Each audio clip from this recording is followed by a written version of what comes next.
ओम शांति। 1 अगस्त 2024। मीठे बच्चे, तुम पवित्र बनने के बगैर वापस जा नहीं सकते।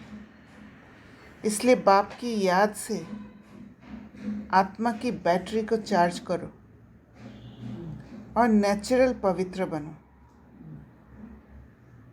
तो नेचुरल पवित्र माना इजी वे में पवित्र बनना, और इजी वे में नेचुरल वे में पवित्र बनना तभी हो सकता है जब बाबा को याद करके बैटरी को चार्ज करते रहेंगे और पवित्र बनेंगे, तभी वापस जा सकेंगे। प्रश्न: बाबा तुम बच्चों को घर चलने के पहले कौन सी बात सिखलाते हैं? उत्तर: बच्चे, घर चलने के पहले जीते जी मरना है। इसलिए बाबा तुम्हें पहले से ही देह के भान से परे ले जाने का अभ्यास कराते हैं, अर्थात मरना सिखलाते हैं। तो जैसे मरना क्या होता है इस दुनिया में? मरना उसको कहते हैं जब आत्मा शरीर छोड़ के चली जाती है। तो जीते जी मरना क्या होता है? जीते जी मरना माना शरीर में होते हुए भी शरीर को भूल जाना, शरीर बिगर आत्मा बन जाना। ऊपर जाना माना मरना। जाने और आने का ज्ञान अभी तुम्हें मिला है।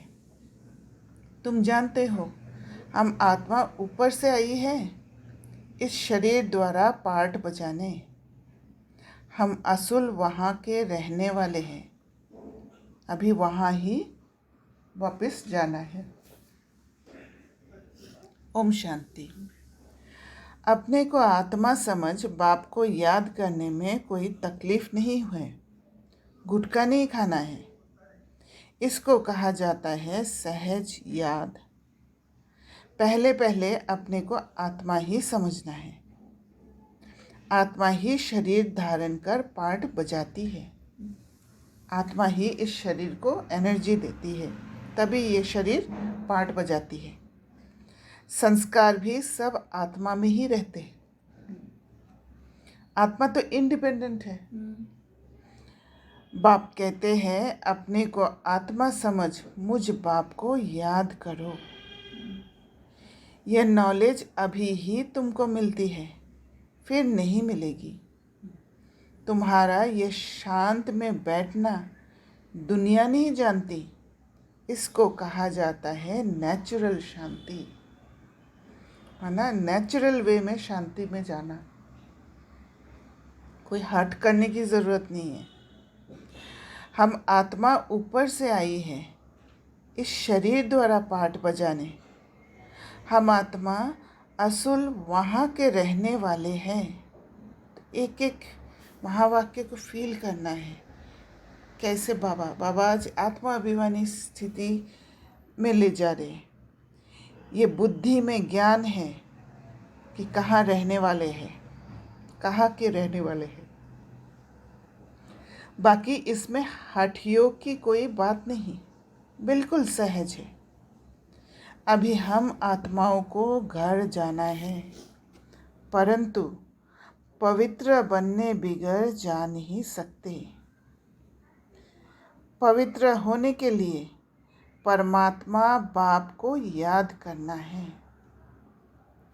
याद करते करते पाप मिट जाएंगे, तब तकलीफ की तो कोई बात ही नहीं। तुम पैदल करने जाते हो तो बाप की याद में रहो। अभी ही याद से पवित्र बन सकते हो। यही ये समय है जब याद से पवित्र बन सकते हैं। वहाँ वह तो है पवित्र दुनिया। वहाँ उस पावन दुनिया में इस ज्ञान की कोई दरकार नहीं। सतयुग में इस ज्ञान की दरकार ही नहीं, क्योंकि पावन दुनिया है, सब पावन है।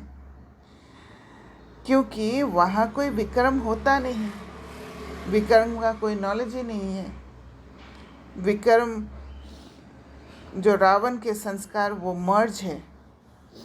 यहाँ याद से विक्रम विनाश करने हैं, वहाँ तो तुम नेचुरल चलते हो, जैसे यहाँ चलते हो, जैसे यहाँ संगम युग में चलते हैं वहाँ नेचुरल चलते हैं। माना यहाँ जैसे नेचुरल बनते जाते हैं, पवित्र बन जाते हैं, शांति बन जाते हैं, तो यहीं पर ही हम सतयुग वाला संस्कार को डेवलप करते हैं। तो पर यहाँ पर भी हम नेचुरल ही चलते हैं, जो नेचर हमें मिला हुआ है उसी हिसाब से नेचुरल चलते हैं। वैसे ही वहाँ पर भी नेचुरल चलते हैं। वहाँ ज्ञान के दरकार नहीं होता है कि ज्ञान मिले तब नेचुरल चले। फिर थोड़ा थोड़ा नीचे उतरते हो। ऐसे नहीं कि वहाँ भी तुमको ये प्रैक्टिस करना है, प्रैक्टिस अभी ही करना है। बैटरी अब चार्ज करना है, फिर आहिस्ते आहिस्ते बैटरी डिस्चार्ज होना ही है। बैटरी चार्ज होने का ज्ञान अभी एक ही बार तुमको मिलता है। सतो प्रधान से तमो प्रधान बनने में तुमको कितना समय लग जाता है। शुरू से लेकर कुछ न कुछ बैटरी कम होती जाती है। मूल वतन में तो है ही आत्माएं, वहाँ पर बैटरी डिस्चार्ज नहीं होता है। शरीर में आने के बाद बैटरी डिस्चार्ज होने लग जाता है। शरीर तो है नहीं, तो नेचुरल उतरने अर्थात बैटरी कम होने की बात ही नहीं। मतलब नेचुरल माना ये होना ही है, उसमें कोई रोक नहीं सकते। इजी वे में होते जाता है, जो होना है वो होगा ही। मोटर जब चलेगी तब तो बैटरी कम होती जाएगी। मोटर खड़ी होगी तो बैटरी थोड़ी ही चालू होगी। मोटर जब चले तब बैटरी चालू होगी। भल मोटर में बैटरी चार्ज होती रहती है, लेकिन तुम्हारी बैटरी एक ही बार इस समय चार्ज होती है। तो बैटरी को चार्ज करने का ये एक ही समय है, जो है संगम युग। तुम फिर जब यहाँ शरीर से कर्म करते हो, फिर थोड़ी बैटरी कम होती जाती है। यहाँ पर कम नहीं होता है, यहाँ डिग्रेडेशन नहीं है, इसलिए कम नहीं होती है। पहले तो समझाना है कि वह है सुप्रीम फादर, जिसको सब आत्माएं याद करती है। यहाँ सिर्फ अगर कलयुगी संस्कार को यूज़ कर लेते तभी बैटरी डिस्चार्ज होते हैं, नहीं तो बैटरी नेचुरल वे में डिस्चार्ज नहीं होता है। हाँ, नेचुरल वे में डिस्चार्ज होना माना अपने आप डिस्चार्ज होना, थोड़ा थोड़ा करके, जैसे कर्म करते करते डिस्चार्ज होना। यहाँ हम जब विक्रम कर लेते तब डिस्चार्ज होते हैं। संगम युग में पुराना संस्कार को यूज़ कर लेते तभी डिस्चार्ज होते हैं, नहीं तो डिस्चार्ज नहीं होता है। नेचुरल वे में डिस्चार्ज नहीं होता है। बाकी युग में नेचुरल वे में डिस्चार्ज। हाँ, सतयुग से थोड़ा थोड़ा करके डिस्चार्ज होते जाता है। यहाँ उल्टा बढ़ता है। यहाँ चढ़ती कला का समय है ना, बैटरी चार्ज करने का समय है। जो भी उधर माइनस हुआ यहाँ पे प्लस हो सकता है। हाँ, यहाँ पर चढ़ती कला का समय, यहाँ बैटरी चार्ज होने का ही समय है। कॉन्शियसनेस में चार्ज होने का इंफॉर्मेशन, मतलब हाँ, कैसे कर सकते, ज्ञान है। क्योंकि वहाँ सतयुग से ज्ञान होता नहीं है, इसलिए नेचुरल डिस्चार्ज होने लग जाता है। क्योंकि कोई भी चीज़ को चार्ज नहीं करे तो डिस्चार्ज तो होगा। बाबा कहते हैं बिल्कुल सहज, 5000 वर्ष बाद हमारी बैटरी डिस्चार्ज हो जाती है। बाप आकर सबकी बैटरी चार्ज कर देते हैं। विनाश के समय सब ईश्वर को याद करते हैं। समझो, बाढ़ हुई तो भी जो भक्त होंगे वे भगवान को ही याद करेंगे, परंतु उस समय भगवान की याद आ नहीं सकती, क्योंकि भगवान को जानते नहीं हैं। मित्र संबंधी धन दौलत ही याद आ जाता है, क्योंकि जब बाढ़ आती है तो फिर जो चीज़ बचाते हमें वही याद आएगी। बुद्धि में ये है कि मित्र संबंधी हमें बचा सकते हैं। बुद्धि में ये है कि धन दौलत हमें मदद कर सकते हैं ऐसे समय पे, इसलिए वही याद आते हैं, भगवान नहीं याद आते, क्योंकि भगवान का अनुभव नहीं है कि भगवान हमें बचाएंगे, भगवान हमें ऐसे ताकत दे सकते हैं। तो भल हे भगवान कहते हैं, परंतु वह भी कहने मात्र। भगवान बाप हैं, हम उनके बच्चे हैं, ये तो जानते ही नहीं। उनको सर्वव्यापी का उल्टा ज्ञान मिलता है। बाप आकर सुलटा ज्ञान देते हैं। भक्ति की डिपार्टमेंट ही अलग है। भक्ति में ठोकरें खानी होती है क्योंकि ज्ञान नहीं है। ब्रह्मा की रात सो ब्राह्मणों की रात।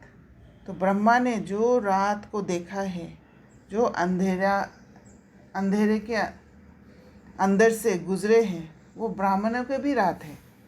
ब्रह्मा का दिन सो ब्राह्मणों का दिन है। जो ज्ञान से रोशनी ब्रह्मा को मिला है वो ब्राह्मणों को भी मिला है।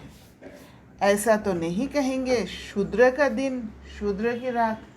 शूद्र में दिन नहीं है, रात ही है। ये राज बाप बैठ समझाते हैं। ये है बेहद की रात व दिन। अभी तुम दिन में जाते हो, रात पूरी होती है। ये अक्षर शास्त्र में है। ब्रह्मा का दिन ब्रह्मा की रात कहते हैं, परंतु जानते नहीं हैं। तुम्हारी बुद्धि अब बेहद में चली गई है।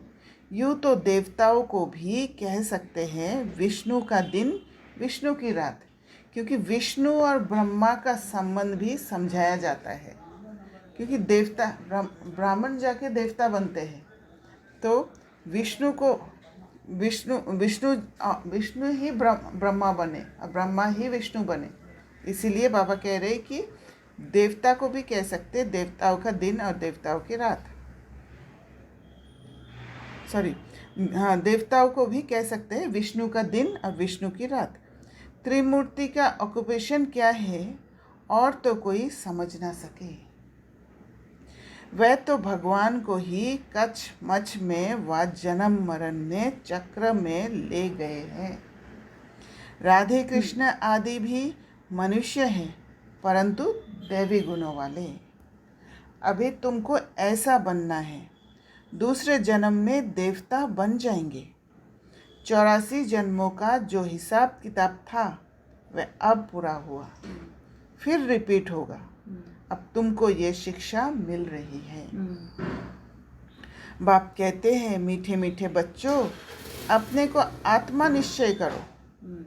कहते भी हैं हम पाठधारी हैं, परंतु हम आत्माएं ऊपर से कैसे आती है ये नहीं समझते हैं। पाठधारी पाठ बजाने कैसे ऊपर से आते हैं ये नहीं समझते। अपने को देहधारी ही समझ लेते हैं। आत्मा देह में फ्यूज हो गया है। हम आत्मा ऊपर से आती है, फिर कब जाएंगी? ऊपर जाना माना मरना, शरीर छोड़ना। मरना कौन चाहते हैं? यहाँ तो बाप ने कहा है तुम इस शरीर को भूलते जाओ। जीते जी मरना तुमको सिखलाते हैं, जो और कोई सिखला ना सके। तुम आए ही हो अपने घर जाने के लिए। घर कैसे जाना है ये ज्ञान अभी ही मिलता है, और ज्ञान मिलेगा तभी जा सकेंगे, तभी सोच सकेंगे कि अभी घर जाना है। तुम्हारा इस मृत्यु लोक का ये अंतिम जन्म है।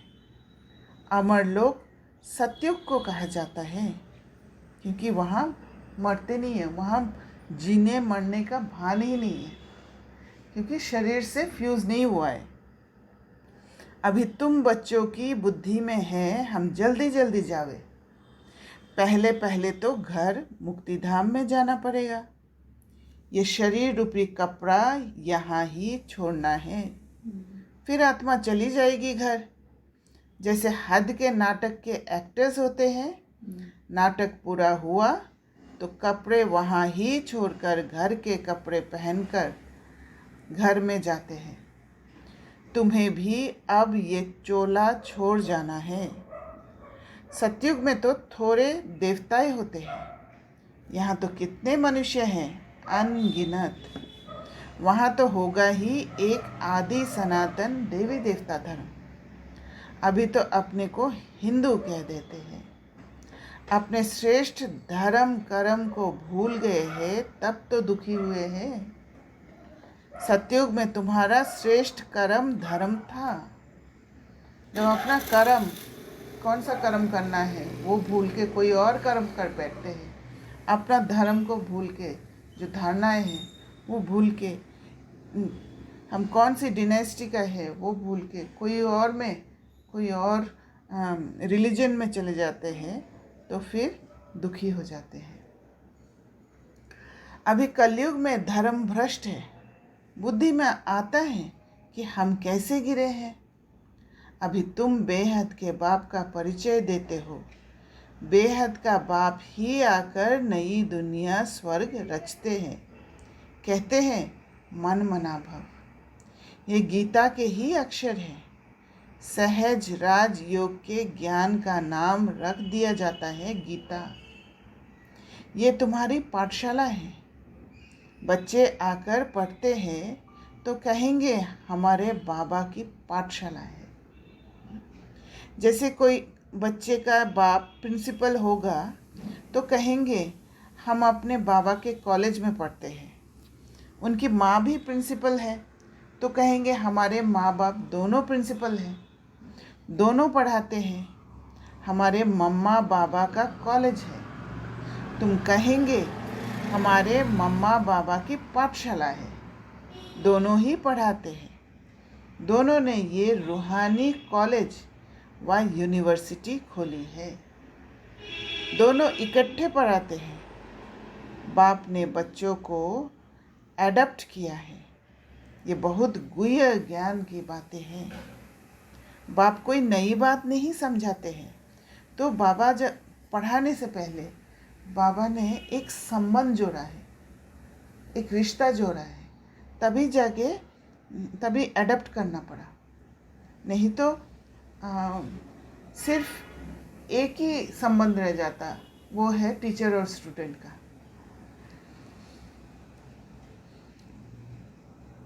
और गुरु का, सदगुरु का भी हो सकता था। संबंध जोड़ा है मतलब? संबंध माना एक रिश्ता जुड़ा है। रिश्ता जुड़ा है माना ब्रह्मा बाबा के साथ, जो ब्रह्मा बाबा के एडप्टेड बच्चे हैं। एडप्टेड बच्चे शिव बाबा ब्रह्मा द्वारा एडप्ट किया है। एडप्ट किया माना सब भाई बहन हैं। ब्रह्मा के बच्चे तो भाई बहन हैं और शिव के बच्चे सब भाई भाई हैं। तो वो संबंध जोड़ा ताकि वो संबंध में स्थित होके एक दूसरे को भाई बहन या भाई भाई की दृष्टि से एक्सेप्ट कर सके। यहाँ एक दूसरे के संबंध की बात कर रहे हैं, बाबा से संबंध। बाबा से संबंध। जब बाबा है तभी ना भाई भाई बने हैं, जब बाबा है तभी ना भाई बहन बने हैं। तो हमने वो टीचर वाला क्या बताया? तो मैंने ये कहा कि अगर संबंध नहीं जोड़ते, सिर्फ पढ़ाते, तो टीचर और स्टूडेंट का ही संबंध होता। जो भी पढ़ाते हैं ऑटोमेटिक हम एक्सेप्ट कर लेते वो टीचर है और मैं स्टूडेंट हूँ, राइट। सदगुरु का भी, हाँ, गुरु का भी संबंध जुड़ सकता है, पर बाप का संबंध कभी नहीं जुड़ सकता था, राइट। बाप ने बच्चों को एडप्ट किया है। ये बहुत गुह्य ज्ञान की बातें हैं। बाप कोई नई बात नहीं समझाते हैं। ये तो कल पहले भी समझानी दी है। हाँ, इतनी नॉलेज है जो दिन प्रतिदिन गुह्य होती जाती है। तो बाबा ने ये संबंध जोड़ के एक नेचुरल रिश्ता भी बना दिया है। आत्मा की समझानी देखो अभी तुमको कैसे मिलती है। इतनी छोटी सी आत्मा में 84 जन्मों का पाठ भरा हुआ है। वह कभी विनाश नहीं होता। आत्मा अविनाशी तो उनमें पाठ भी अविनाशी है। तो बाबा कहते हैं आत्मा की समझानी देखो अभी तुमको कैसे मिलती है। इतनी छोटी सी आत्मा में 84 जन्मों का पाठ भरा हुआ है। वह कभी विनाश नहीं होता। आत्मा अविनाशी तो उनमें पाठ भी अविनाशी है। आत्मा ने कानों द्वारा सुना, शरीर है तो पाठ है। शरीर से आत्मा अलग हो जाती है तो जवाब नहीं मिलता है ना, आवाज़ ही नहीं कर पाएगी आत्मा। अभी बाप कहते हैं, बच्चे तुमको वापस घर चलना है। ये पुरुषोत्तम युग जब आता है तब ही वापस जाना होता है। इसमें पवित्रता ही मुख्य चाहिए। शांति धाम में तो पवित्र आत्माएं ही रहती है। तो पवित्रता क्या है? जहाँ जहाँ बंधे हुए हैं आत्मा, अटैच्ड है, वो सारे चीज़ों से छूटना है। बुद्धि जहाँ पर अटके हुए है या उसके बिगर, वो चीज़ के बिगर, इस मटेरियलिस्टिक वर्ल्ड के जो भी चीज़ें हैं उसके बिगर कोई काम ही नहीं चलता है, वो नहीं होता है तो फिर मेरे से कोई इंडिपेंडेंटली वो काम किया नहीं जाएगा। वो सारे चीज़ से, सारे बॉन्डेजेस से छूटना, किसी का कंट्रोल, किसी का एडवाइस, ये सब चीज़ों से छूटना ही पवित्र बनना। तो जब सारे चेन्स टूट जाएंगे तब जाके वो बीज का स्टेट आ जाएगा, पवित्र बन जाएंगे। शांति धाम और सुख धाम दोनों ही पवित्र धाम हैं।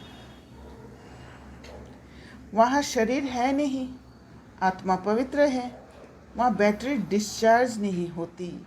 कहाँ? परम धाम में। यहाँ शरीर धारण करने से मोटर चलती है। मोटर खरी होगी तो पेट्रोल कम थोड़ी होगा। अभी तुम्हारी आत्मा की ज्योत बहुत कम हो गई है, एकदम बुझ नहीं जाती है। जब कोई मरता है तो दीवा जलाते हैं, फिर उसकी बहुत संभाल रखते हैं कि बुझ न जाए। आत्मा की ज्योत कभी बुझती नहीं है, वह तो अविनाशी है। ये सब बातें बाप बैठ समझाते हैं। बाबा जानते हैं कि ये बहुत स्वीट चिल्ड्रन है। ये सब काम चिता पर बैठ जलकर भस्म हो गए हैं। फिर इन्हों को जगाता हूँ। बिल्कुल ही तमोप्रधान मुर्दे बन पड़े हैं, बाप को जानते ही नहीं। मनुष्य कोई काम के नहीं रहे हैं।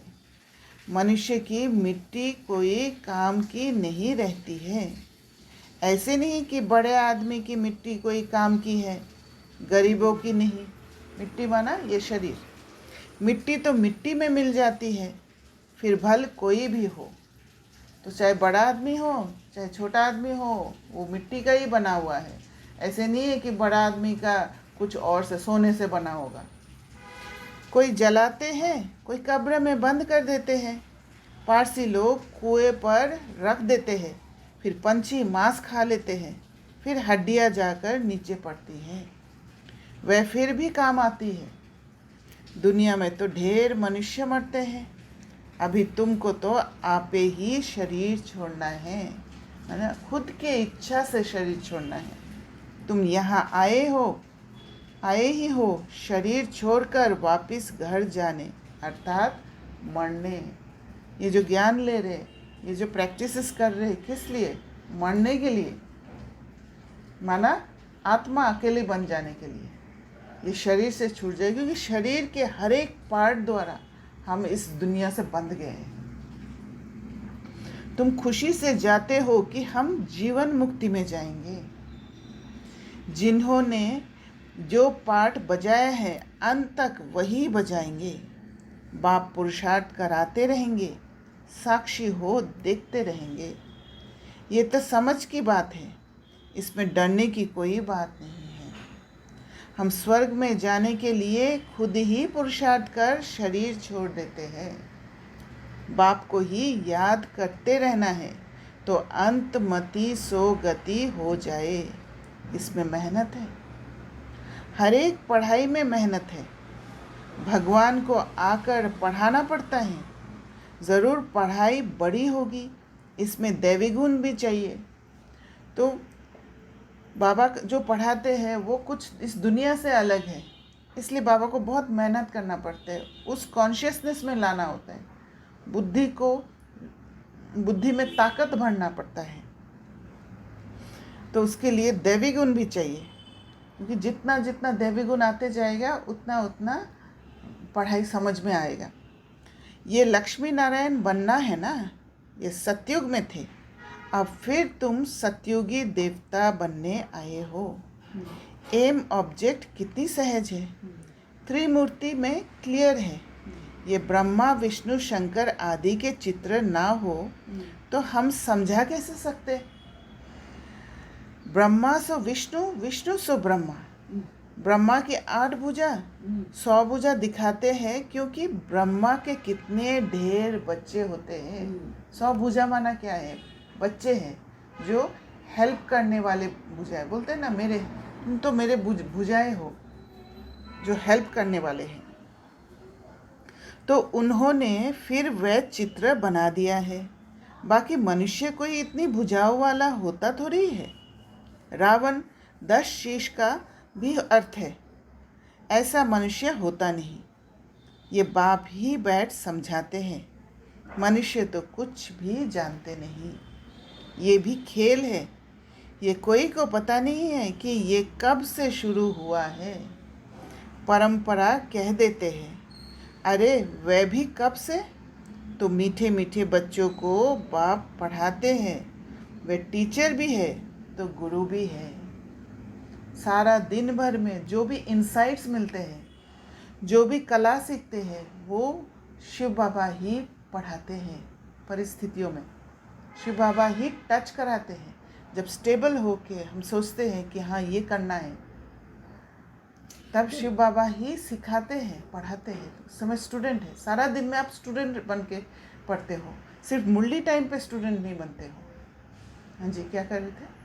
जब इतना सारा चीज़ें एक साथ चलता है तो स्टेबिलिटी कैसे, मतलब आपको समझ में आएगा, ठीक है आपको ज्ञान है, बट बहुत सारी चीज़ें एक साथ चलते हैं तो आप कैसे स्टेबिलिटी मेंटेन रखोगे। बार बार थॉट आ जाता है कि अरे ये भी करना है, वो भी बाकी है, ये भी करना है। हाँ। आप अपना पूरा कर रहे हो फिर भी आ जाता है जो थॉट, और बहुत टू होता है। स्टेबिलिटी ऐसे नहीं आएगा। स्टेबिलिटी के लिए आपको ज्ञान योग अच्छे से करना पड़ेगा, एक समय सॉलिट्यूड का रखना पड़ेगा। जब आपका मन शांत होने का अभ्यास होगा तब जाके धीरे धीरे स्टेबिलिटी आएगा। तब आपको काम करते समय भी वो कॉन्शियसनेस रहेगा कि मुझे स्टेबल रहना है। भले इतना सारा काम आ रहा है मेरे सामने, पर मुझे जो प्रायोरिटी है वो धीरे धीरे समझकर धीरे धीरे उसको ख़त्म करना है। बुद्धि को विकसित करने के लिए हमें मेहनत करना पड़ेगा इनिशियली, उसके बगैर नहीं होगा। वो कलयुगी बुद्धि के हिसाब से तो हमेशा हलचल ही होगा। आए समझ में? तो वो प्रोसेस में आप हो ना, वो एक बार में स्टेबिलिटी नहीं आएगा, कुछ दिन में बहुत ज़्यादा हो जाता है, मतलब होगा वो तो उस समय स्टेबिलिटी मेंटेन करने के लिए आपको अंतर्मुखी होना पड़ेगा, बार बार अंदर जाना होगा, क्योंकि अंदर में ही स्टेबिलिटी है। जब वो प्रैक्टिस होगा बार बार, वो अंदर वाला स्टेबिलिटी खींचेगा आपको, क्योंकि जब तक आप उसका रस नहीं अनुभव करोगे वो खींचेगा नहीं। और वो जब अंदर खींचेगा तब जाके आपको वर्क प्लेस में भी स्टेबिलिटी मेंटेन करने का इच्छा होगा, वो क्रेविंग होगा आपको स्टेबल रहने का। और ऑटोमेटिकली आप बाबा से जुड़ने लग जाओगे, या जो भी मेथड्स है उसको यूज़ करने लग जाओगे। स्टेबल होने का सब मतलब क्रेविंग तो होता है सबको। I think it's a process, मतलब वो कभी अब सबके बारे में नहीं सोचो, खुद के बारे में सोचो। स्टेबल होने का क्रेविंग सबको होता है, वो नहीं सोचो। अच्छा, स्टेबल होने का क्रेविंग मुझे होता है, ये सोचो बस। राइट? इस दोनों में डिफरेंस क्या होगा? डिफरेंस है कि सबके बारे में जब सोचते हो तब खुद को छोड़ देते हो, इसलिए पहले खुद को। Charity begins at home. जब मैं स्टेबिलिटी को अचीव करूँगी तब मैं दूसरों को समझा पाऊँगी, दूसरों को वो स्टेबल एनवायरनमेंट दे पाऊँगी। मैं खुद ही नहीं दे पा रही हूँ तो दूसरे के बारे में क्यों सोचना है, राइट?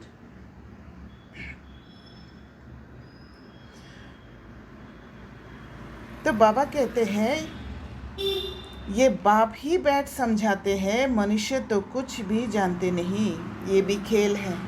ये कोई को पता नहीं है कि ये कब से शुरू हुआ है। परंपरा कह देते हैं, अरे वह भी कब से। तो मीठे मीठे बच्चों को बाप पढ़ाते हैं, वह टीचर भी है तो गुरु भी है। तो बच्चों को कितनी खुशी होनी चाहिए कि एक साथ बाप टीचर गुरु तीनों ही मिल गए। ये म्यूज़ियम आदि किसके डायरेक्शन से खोलते हैं? यहाँ है ही माँ बाप और बच्चे, ढेर बच्चे हैं, डायरेक्शन पर खोलते रहते हैं। लोग कहते हैं तुम कहते हो भगवानुवाच, तो रथ द्वारा हमको भगवान का साक्षात्कार कराओ। अरे तुमने आत्मा का साक्षात्कार किया है? इतनी छोटी सी बिंदु का साक्षात्कार तुम क्या कर सकेंगे? ज़रूरत ही नहीं है। ये तो आत्मा को जानना होता है। इसीलिए कहते हैं कि स्वयं से जुड़ो, अंदर जाओ, उस इनर वॉइस को सुनो। वो आत्मा को जानना होता है, देखना नहीं होता है, विजुअलाइज करके बैठना नहीं होता है कि यहाँ आत्मा है, चमकता हुआ सितारा, देखते रहो। उससे कोई काम नहीं होगा। जब आप स्वयं से जुड़ोगे, खुद को जानोगे, मैं कौन, मैं के साथ जुड़ोगे, तब जाके वो आत्मा को जानना होता है। आत्मा भ्रुकुटी के बीच में रहती है। आपको ये पता है घर कहाँ है, कहाँ पर उसका तख्त है, ठिकाना तो पता चलना पड़ेगा, जिसके आधार पर ही इतना बड़ा शरीर चलता है। अभी तुम्हारे पास ना लाइट का ना रत्न जड़ित ताज है। दोनों ताज लेने लिए फिर से तुम पुरुषार्थ कर रहे हो। कल्प कल्प तुम बाप से वर्षा लेते हो। बाबा पूछते हैं आगे कब मिले हो? तो कहते हैं हाँ बाबा, कल्प कल्प मिलते आए हैं। क्यों? ये लक्ष्मी नारायण बनने के लिए। ये सभी एक ही बात बोलेंगे। बाप कहते हैं अच्छा शुभ बोलते हो, अब पुरुषार्थ करो। सब तो नर से नारायण नहीं बनेंगे, प्रजा भी तो चाहिए। कथा भी होती है सत्यनारायण की। वो लोग कथा सुनाते हैं परंतु बुद्धि में कुछ भी नहीं है, समझ के थोड़ी सुनते हैं या सुनाते हैं। तुम बच्चे समझते हो वह है शांति धाम, निराकारी दुनिया। फिर वहाँ से जाएंगे सुख धाम। सुख धाम में ले जाने वाला एक ही बाप है। तुम कोई को समझाओ, बोलो अभी वापस घर जाएंगे। आत्मा को अपने घर तो अशरीरी बाप ही ले जाएंगे। जो अशरीरी है उनको ही पता है, वही सद्गुरु बन सकते हैं, जो रास्ता दिखा सकते हैं।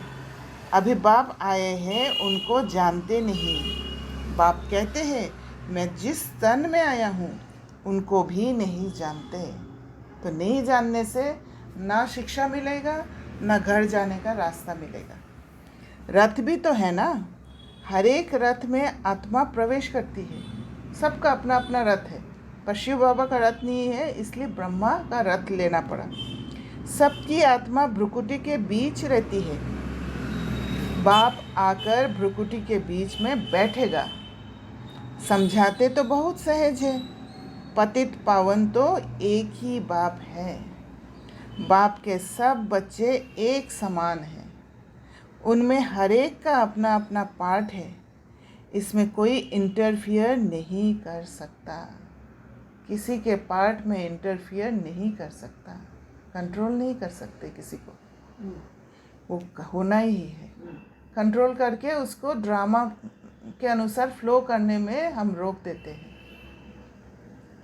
आत्मा इंडिपेंडेंट है और जो पार्ट है वो अपने आप खुलते जाएगा। ना हम खुद कंट्रोल कर सकते, ना हम खुद खुल सकते हैं। कहाँ खुलेगा? कंट्रोल करेगा तो एक जगह पे अटके रहते हैं, आगे नहीं बढ़ पाते हैं। आत्मा दुखी होके एक जगह पे बैठ जाती है, खुलता नहीं है। इवेंचुअली तो खुले जाएगा ना, अपने हिसाब से चलेगा ना। हाँ खुलेगा, माना आगे जाके खुलेगा, पर वो रोकना भी हो गया ना, किसी को आगे बढ़ने नहीं देना, ये भी हो गया ना। क्योंकि संगम युग आगे बढ़ने का युग है, पीछे हटने का युग नहीं है। अभी मेरे अनुसार परिस्थिति आया और परिस्थिति में आप इन्वॉल्व हो और मैं खुद के संस्कार को नहीं देख के अंदर खुद को छोड़ के मैं बाहर निकल के मुक्ति पाने के लिए, लिबरेट होने के लिए मैं आपको कंट्रोल करने लग जाऊं, वो होता है? वो कभी नहीं होता है। वो परिस्थिति बदलता नहीं है। अब परिस्थिति नहीं बदलता माना वो अटके रहना एक जगह पे, राइट? जब मैं उस परिस्थिति से अनइन्फ्लुएंस्ड रहती हूँ, अंदर में प्रभावित नहीं होती हूँ, तब जाके नेक्स्ट सीन आता है, परिस्थिति चेंज हो जाता है। करेक्ट? जब तक तुम स्थिर नहीं होगे तब तक नेक्स्ट सीन आएगा ही नहीं। वो एक ही सीन को लेके दुखी होके बैठे रहोगे। उसने मेरे साथ ऐसे किया, उसने क्यों किया, ऐसे करना नहीं चाहिए था, उसी प्रश्न में अटके रहोगे।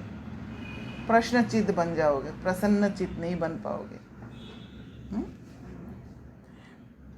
तो बाबा कहते हैं, अच्छा मीठे मीठे सिकिलदे बच्चों प्रति माता पिता बाप दादा का याद प्यार और गुड मॉर्निंग। रूहानी बाप की रूहानी बच्चों को नमस्ते। हम रूहानी बच्चों की रूहानी बाप दादा को याद प्यार, गुड मॉर्निंग और नमस्ते। धारणा के लिए मुख्य सार। पहला पॉइंट, इस शरीर रूपी कपड़े से ममत्व निकाल जीते जी मरना है, अर्थात अपने सब पुराने हिसाब किताब चुकतू करने हैं। जब पुराने हिसाब किताब चुकतू करते हैं, तब जाके उन बॉन्डेजेस से छूटते हैं। जो चेन बांध रखा था किसी एक इस आत्मा से, उस आत्मा से, उस आत्मा से, उससे छूटने लगते हैं। दूसरा पॉइंट, डबल ताजधारी बनने के लिए पढ़ाई की मेहनत करनी है। पढ़ाई की मेहनत करनी है माना खाली पढ़ाई नहीं, विचार सागर मंथन करना है। उस एक एक महावाक्य के पीछे क्या छिपा हुआ है उसको जानना है। दैवी गुण धारण करने हैं। जैसा लक्ष्य है, शुभ बोल है, ऐसा पुरुषार्थ करना है। वरदान, अकल्याण के संकल्प को समाप्त कर अपकारियों पर उपकार करने वाली ज्ञानी तू आत्मा भव। कोई रोज आपकी ग्लानि करे, अकल्याण करे, गाली दे, तो भी उसके प्रति मन में घृणा भाव ना आए, क्योंकि घृणा भाव अगर मन में आया तो मैं करप्टेड हुई ना, सामने वाला का तो कुछ नहीं हुआ, मैंने अपना वो जगह को मैला कर दिया। अपकारी पर भी उपकार, यही ज्ञानित आत्मा का कर्तव्य है। अपकारी पर उपकार कैसे? खुद की स्टेबिलिटी को मेंटेन करके, स्थिरता को उस हालत में भी मेंटेन करके, खुद अंदर में जो भी संकल्प उठ रहा है उसको साक्षी होकर देख के, सामना करके, सहन करके, उसको ज्ञान से समझकर धीरे धीरे बुद्धि में समा लेना है। इसको कहते हैं अपकारी पर उपकार करना, ना कि कोई जो अपकारी है उसके नेगेटिव संस्कार को ताकत देना, है ना। जैसे आप बच्चों ने बाप को 63 जन्म गाली दी, फिर भी बाप ने कल्याणकारी दृष्टि से देखा, तो फॉलो फादर। ज्ञानी तो आत्मा का अर्थ ही है सर्व के प्रति कल्याण की भावना। कल्याण मुख से बोलने की जरूरत नहीं है कि उसका कल्याण हो, या खुद को याद दिलाने की जरूरत नहीं है उसका कल्याण हो, पर जब आप खुद के अंदर पुरुषार्थ करते रहोगे, ये कल्याण की भावना है। क्योंकि अंदर में अगर घृणा भाव भी आया है, उसको ख़त्म करने का आप पुरुषार्थ कर रहे हो, उसको ऊंची दृष्टि से देख रहे हो, अच्छा मेरे अंदर अभी भी घृणा का संस्कार है, और उसको मिटाने की, उसका विनाश करने की ज्ञान से सामने वाले आत्मा को समझकर सारे खत्म कर रहे हो, वही कल्याण की भावना है।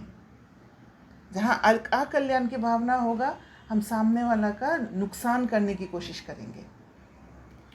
तो बाबा कहते हैं नुकसान नहीं भी करे तो सफ़र करेंगे। हाँ, जब मैं सफ़र कर रही हूँ तब हम Suppress- सामने वाले को ब्लेम करते हैं।